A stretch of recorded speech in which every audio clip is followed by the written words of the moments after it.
அஸ்ஸலாமு அலைக்கும். ரெஜினா கிச்சனில் இப்போ என்ன பார்க்க போகிறோம்னா பூண்டு சாதம் தான் பார்க்க போகிறோம். இது என்னென்னா நல்லெண்ணெய், கடுகு, ஜீரகம், வெங்காயம் இது போட்டிருக்கேன். வரமிளகாயும் போட்டுக்கோங்க. பூண்டை நல்லா தட்டி போட்டுக்கோங்க.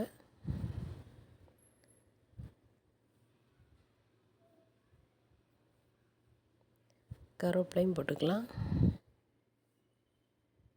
நல்லா வதக்கிட்டு மிளகாத்தூள், மஞ்சத்தூள், மல்லித்தூள், சாம்பார் தூள் இதெல்லாம் போட்டு நல்லா ரோஸ்ட் ஆகிற வரைக்கும் வதக்கி விட்ருங்க.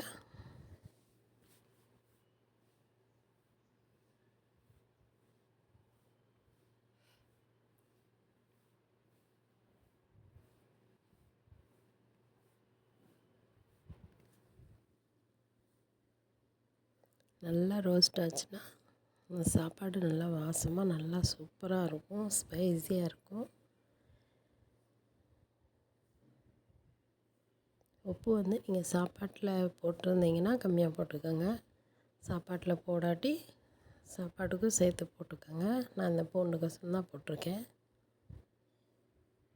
நல்லா ரோஸ்ட் ஆனதுக்கப்புறம் நம்ம சாப்பாடை போட்டுக்கலாம். இந்த மாதிரி ரோஸ்ட் ஆகணும். நம்ம சாப்பாடை போட்டுக்கலாம்.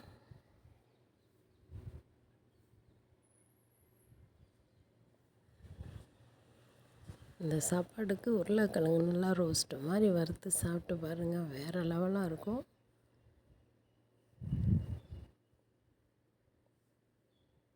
பரட்டி விட்டுட்டு காமிக்கிறேன்.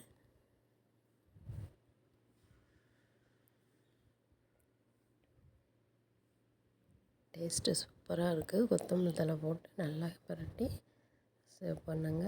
வாசம் அல்டிமேட்டாக இருக்குது. இப்போது கருவேப்பிலையும் கொத்தமல்லியும் மேலே போட்டு நல்லா பரட்டி விடுங்க.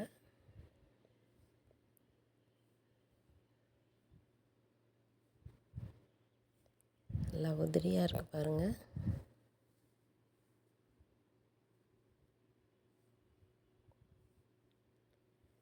இதுக்கு உருளைக்கிழங்கு, கருவாடு எல்லாம் ரோஸ்ட்டு மாதிரி வறுத்து சாப்பிட்டிங்கன்னா அல்டிமேட்டாக இருக்கும். இப்போ நான் சாப்பிட போகிறேன்.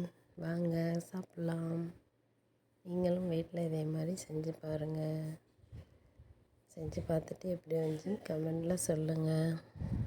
வீடியோ பிடிச்சிருந்தா லைக் பண்ணுங்கள், ஷேர் பண்ணுங்கள், மறக்காமல் சப்ஸ்கிரைப் பண்ணுங்கள். ஓகே, பாய். அஸ்ஸலாமு அலைக்கும்.